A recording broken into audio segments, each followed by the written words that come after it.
Just wanted to introduce just some background to Dr. Rumney's talk. We're going to have a bit of a dialogue.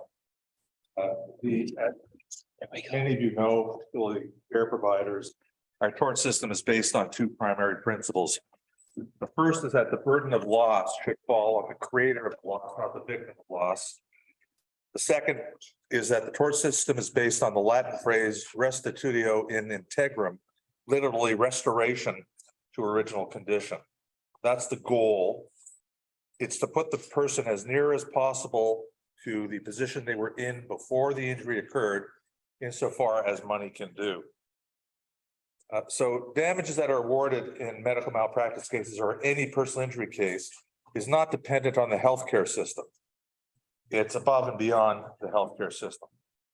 So in our tort cases, we need the help of physicians and care providers to predict what care and services our clients might need without regard to the constraints of funding in the healthcare system. Crucial to this discussion today, Dr. Rumney's research focuses on brain injury rehabilitation, long-term outcomes, outcome measurement tools, and innovative therapies. And that's really crucial to the future care analysis that we do. So I'm going to ask Dr. Rumney to come up and I'm going to pose some questions to him. Well, thank you, Mr. Halpern. It's nice that I'm presenting a very official capacity here. I think 30 years ago, I was on a series of tables in a high school auditorium, so it was a very different experience. But one of the things that, there we go. It's a little slow. Good. One of the things that rehabilitation medicine tries to do is the very thing you're talking about, which is return the individual to the situation immediately prior to their illness or their injury. And so we have common goals in mind. Certainly the science isn't there yet. And I must admit, I'm not a wet bench researcher who's doing a lot of intensive research, but I do like to collaborate with many of the clinician scientists at the center who do the grunt work that really makes this possible. I just wanted to start there.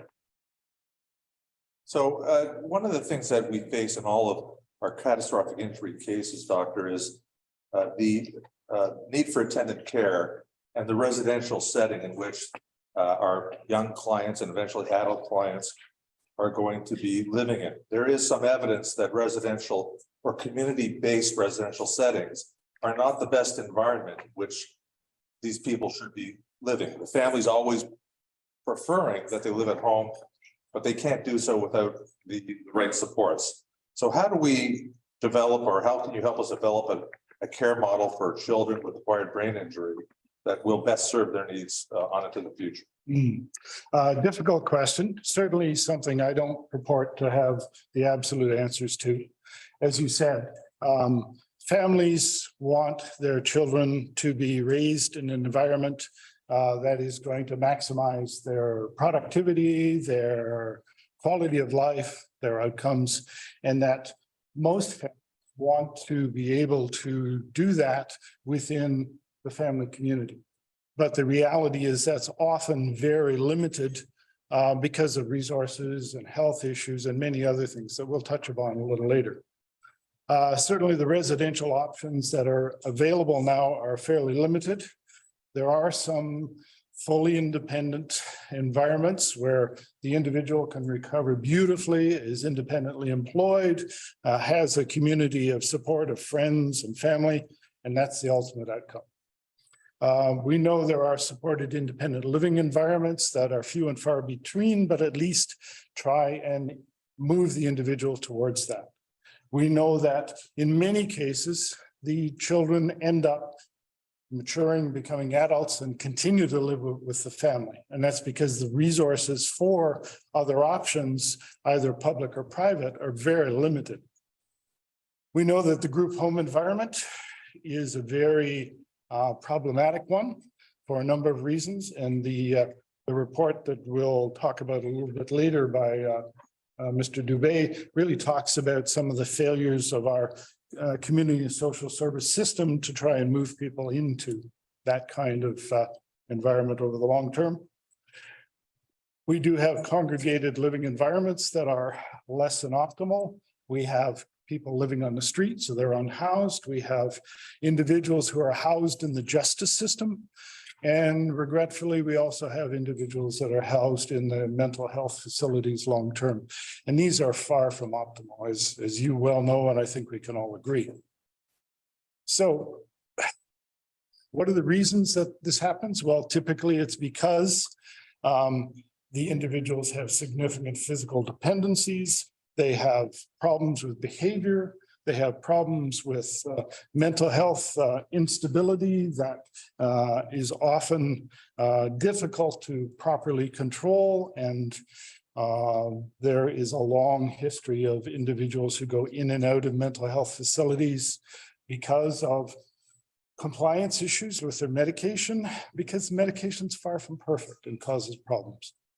There's general medical instability, people having recurrent infections, seizures, those sort of things. And then, of course, if you're living at home and your family's trying to take care of you, there's the family health members who are themselves becoming infirm and can't continue to take care of the individual. So these are all challenges that lead to the need for alternative choices. So you were kind enough to share with me the Ontario Ombudsman's report of 2016 that talked about how the Ministry of Community and Services really tries to respond to crises and to help people in the community, and this is using public funding. The outcomes are quite disappointing. They're really frustrating.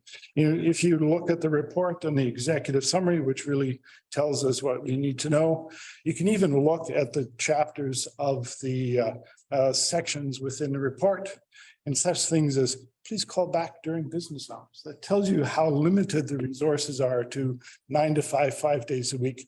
It's not when the crises typically occur. It's the weekends, it's evenings, it's all throughout the year. The fact that there are limited choices available, so institution becomes the default answer. And then there's often a real crisis of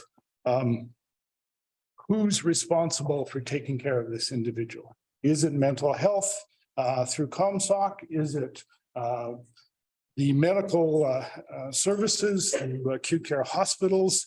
And there's often a situation where the client, the family member, gets caught in between the two. And of course, legislation's even more arcane sometimes, where it depends what age the child is at. And there used to be a huge gap between 16 and 18 years of age when capacity said the children have this ability, and the adult mental health services say, no, we don't deal until they're 18. And so hopefully that's evolving and changing over time. So that's kind of the big background. We know that the executive summary from this report really tells it all, that the past model of institutionalization really didn't work for us. What was found was a fragmented, confusing, and incomplete assortment of hundreds of community agencies and local processes, impossible for many to navigate. And of course, there aren't the services within the system to help people navigate this. We don't have case managers within the mental health system to the extent that we should to help them. There's a real demand for services that outstrips the supply. And you can even think about things like group homes. The wait for group homes for individuals with developmental disabilities when they are appropriate for them is huge. And so you have to, I'm telling families, you have to put your child on the list now, and maybe in a decade, a position will come up. So insufficient crisis beds is obvious, especially when the crises ramp up as they have, particularly during the pandemic. There's far too few community placements with the ability to accommodate the needs of individuals who are hard to serve or have medical fragility. And we have individuals in our long-term care facilities that are inappropriately placed. We have individuals in our acute care hospitals and our rehab hospitals who are ALC. They are in the alternative level of care than is what is optimal. And they're stuck there because there's no place for them to go.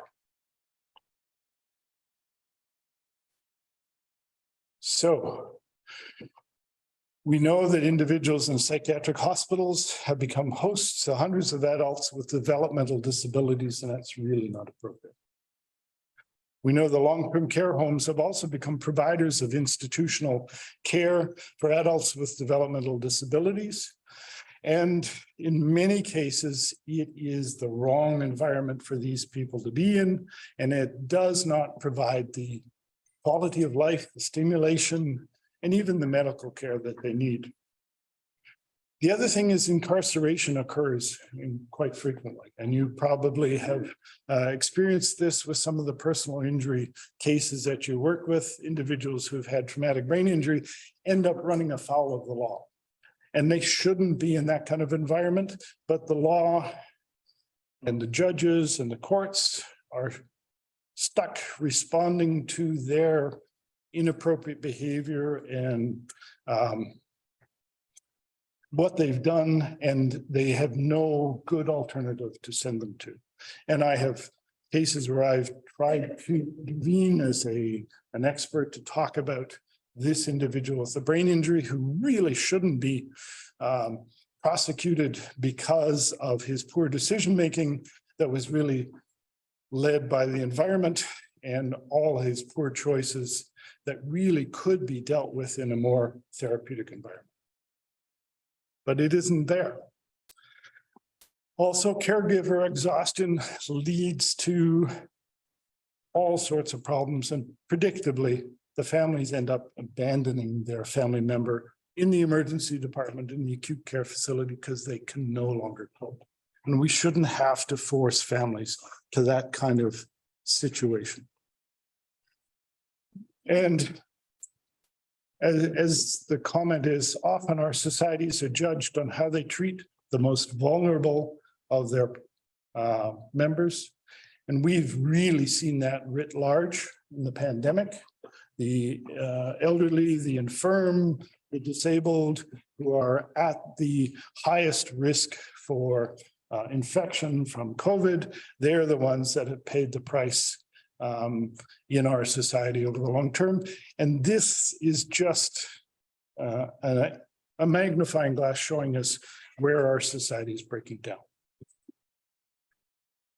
So I just wanted to raise an issue that this is a follow-up, Dr. Rumney.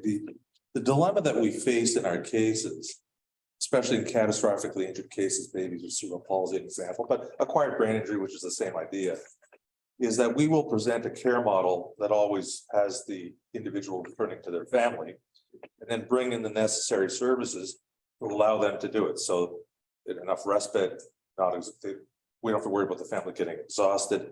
And it comes to an awful lot of money, and obviously CMPA doesn't want to pay that. On the other side of the case, you get a defense future care report, and the number is multi-millions of dollars less than the plaintiff's report. And when you read the two reports together, you could swear they were talking about a completely different patient.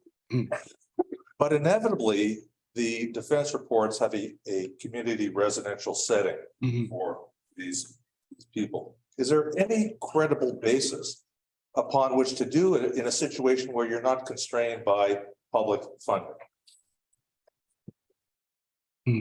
Well, it's frustrating because we don't have all the options we'd like to approach. And we realize that when someone is trying to replace a family by hiring professionals to do attendant care, 24-hour supervision and support, it's a very costly, labor-intensive process. And that's why the settlements are approaching the multi-million-dollar thresholds. There are more cost-effective ways to do this, more humane ways to do this, but our society hasn't developed. We don't invest in residential care to the point where we really can provide the quality of care that these individuals need to be productive, to be healthy, to have good quality of life.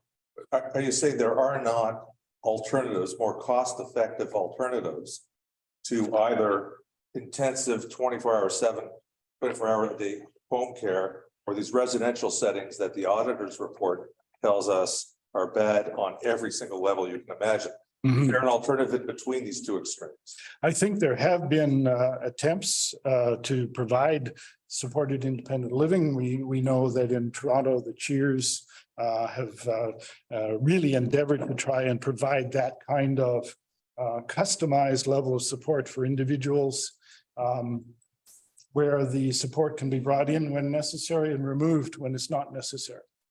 Certainly more cost effective, but their availability of resources for individuals who don't have private funding to be able to access that is extremely limited. And in the mental health section of our society, that doesn't exist as far as I'm aware. And certainly for developmentally challenged individuals, it doesn't exist. Another thing I wanted to follow up on, as part of your experience, your research, you've looked at long-term outcomes. One of the challenges that we face in all these cases is making that long-term prediction. When we settle a case, we settle it once and for all, and we have to anticipate everything going forward. So how can we, at what age can we do that? And with what confidence can we make predictions about prognosis and long-term needs? Yeah. It's very difficult because the individual injuries, the individual insults, whether they're prenatal, perinatal, postnatal, and all of my clients have postnatal injury, acquired brain injuries.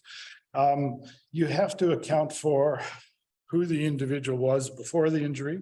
You have to account for their current environment that is either supportive and stimulating or not. And you have to account for the specific type of pathology that has caused the injury. Certainly the literature is out there that is starting to give us more and more depth with respect to things like long-term outcome, looking at the key factors about mobility, feeding capacity, whether or not the person can communicate, whether they're continent, whether they have seizures. Each has some predictive capability with respect to how they're going to do long-term. And it may be slightly different in the acquired brain injury than the cerebral palsy population. But it's quite interesting that it's very clear that their life expectancy is definitely shortened. Some of the data that's come out of the trauma database set up by the American government and publication in 2015 talked about how those after traumatic brain injury are 2 to 2.5 times more likely to die than individuals of similar age. There's a reduced life expectancy of at least 9 years overall when you're trying to accumulate all the data. But it's also interesting that sometimes physicians aren't the best people to give you that data. On life expectancy? Well, yes, because we often take a viewpoint that is very specific to our practice. And so I'm a pediatrician. I don't see people over the age of 19. So I can review the literature. I can clearly do a thorough neurologic exam and review the reports of some of the neuropsychologists and so on that can give you sort of the framework that you can work with. But there's some literature that says you also have to have very experienced actuarial input to be able to make sense of all that data to make it more specific to the individual. So I think it's a team approach that will give you the best information. The other thing that makes it difficult is that we know the impact of traumatic brain injury varies as the age of the individual. So the impact on a toddler is different than a school-age child, than a teen, than a young adult, than an older adult. That means impact that's changed on their neurocognitive function, but also their life expectancy.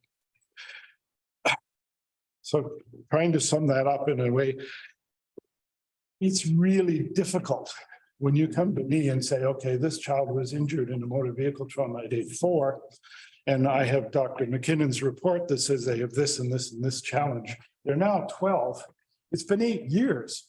Can't we settle this? And I'm going, I don't know, because I don't know what they're finally going to turn out to be, because their brain doesn't finish its maturation until well into adolescence. And some of the research is now saying early adulthood. So to be definitive, I kind of have to wait till they're 22 or 23. You don't want to hear that. The family doesn't want to hear that. So how do we try and parse out in greater detail? And so that's where the long-term research that looks at the later effects, looks at prognostic factors, figures out that on the MRI, the change that we've seen with ventricular megaly or focal impact on the cortex have different outcomes with respect to cognitive processing, memory, thinking, problem solving, all those sorts of things. So I think we can hone it down. We can come into a much better sort of prognosis with respect to long-term outcome that is reasonable, but it is very, very hard to be absolutely specific.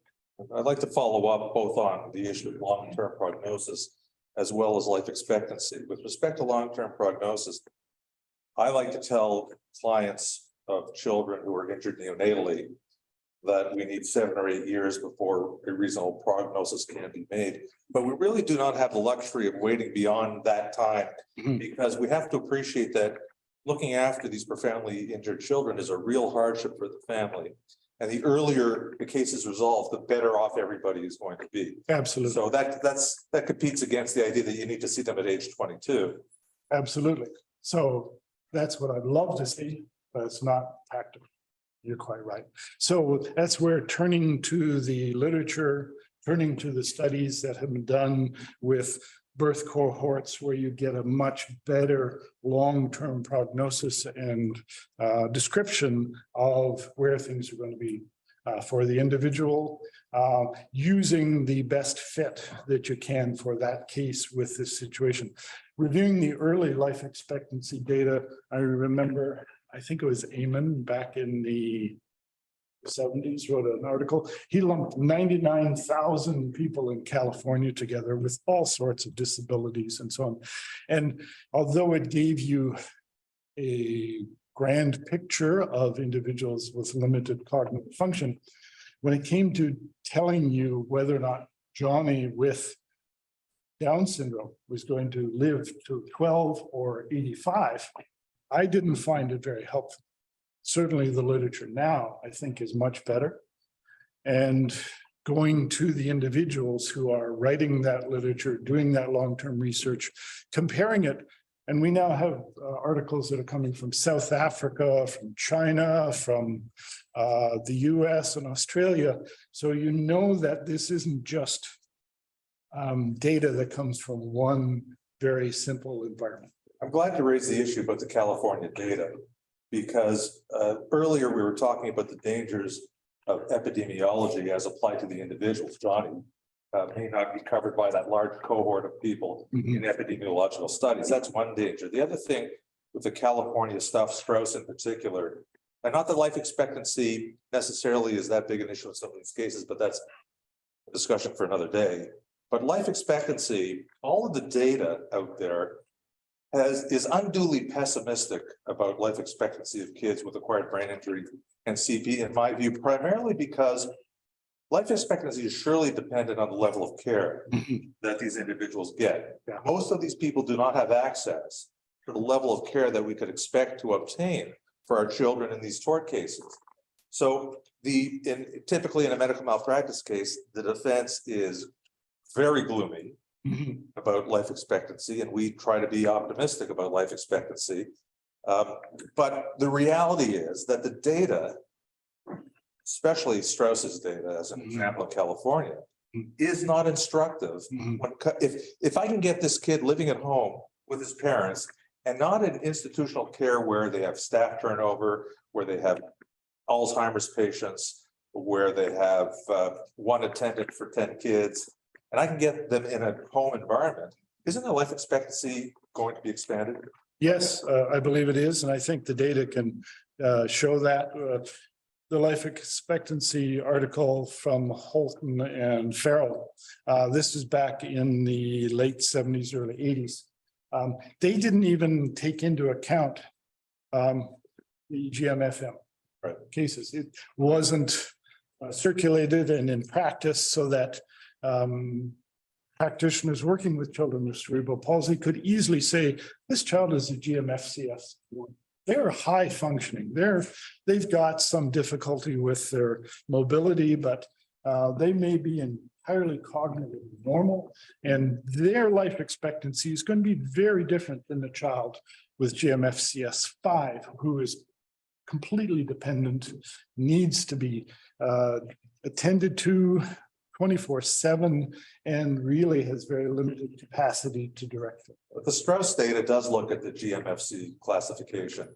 The newer stuff. Yeah, but what it doesn't do is it doesn't take into consideration the level of care. So let's say a level 3 is an example.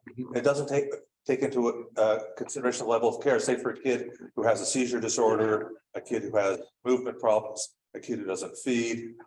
Right, all of these kids, mobility is obviously a big factor in life expectancy, but there's no consideration for the level of care as modifying the life expectancy of these kids. And how do we get a better idea of what their life expectancy is? Well, the simple answer is more research. The easier thing is to go to the individuals who are regularly working with children who can try and parse out, is this data from this study that Strauss has put together, is that directly applicable? Or can we see other data that's out there where individuals have a much better level of support, much better level of care, and looking at their life expectancy? From your perspective on the pediatric side of things, with your knowledge of the data, would you be comfortable opining on life expectancy for these kids before at age 8 or age 9? Or that's what I was afraid of, accepting this position. Selfish here. First of all, if you approach me to talk about cerebral palsy, I will politely decline, because that's not my area of practice. So I will redirect you to the experts within Holland, Bloorview, and within Handchild and so on, who do work in this area long term. I have, in every medical case where I'm asked to give an opinion as a treating physician, I do try and raise the question of life expectancy and whether or not I expect them to live a full and complete life from a health standpoint, as opposed to quality of life. And try and give some validation as to why I have that opinion. But as I said, that opinion must be modified, maybe anecdotally, even for that individual. It has to be modified from the literature. Yeah. But to my mind, it's not enough to say the literature says that kids with this disability live X number of years. We have to say this kids with this disability live X number of years. But we must add something for the fact that they've got access to good care beyond the healthcare system, that they're not subject to the problems with residential living, that kind of thing. You do that? Try as much as I can. But of course, when you start getting into too much anecdotal discussion, then of course you open yourself up to being challenged by the defense, who are saying, well, where can you get that data? Why are you saying this? And you have to be able to defend your position. So there is some clear evidence in certain literature looking at the individuals who are incarcerated in Britain who have traumatic brain injury, and it's widely above the standard percentage in our population. But Dr. Hugh talks about being able to do intakes with these individuals, figure out what their neurocognitive capacity is and mental health issues, and address that. And by just doing that and putting them on Ritalin for their attention deficit disorder, they drop the recidivism rate for rearrest and reincarceration dramatically. So you can clearly show that by applying good clinical care, you can make differences in quality of life and ultimately in the length of life. I think there are some capacities to do that in certain things like seizure control, like prevention of decubitus ulcers and tissue trauma, aspiration pneumonia, all those sort of things that can show that you extend the lifespan and the quality of life for that individual as much as possible. But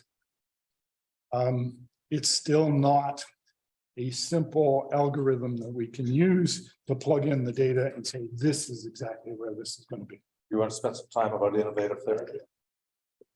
Well, we have 7 minutes, I think. So 5 minutes, yeah. Some of the innovative therapies that I think are going to help us more with quality of life and function for individuals are some of the things that are coming out of research and technology development these years.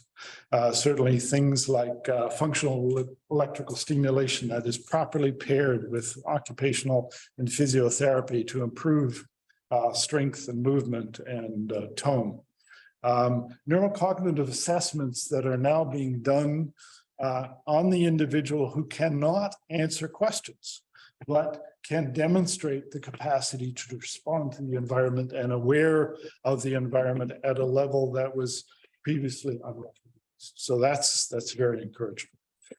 Interventions like transcranial magnetic stimulation, which is being shown to be effective, not only for affecting tone and muscle function in individuals, but also for depression in ways that the old electroconvulsive therapy couldn't, and seems to be much safer and much easier tolerated.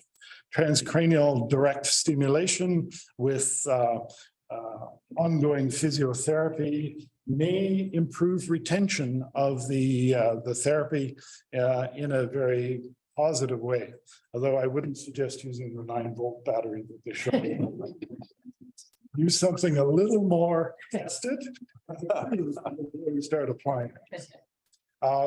MemoryLink is a program that's come out of Baycrest in Toronto that really helps individuals use strategies to compensate for their short-term memory problems and their global amnesia.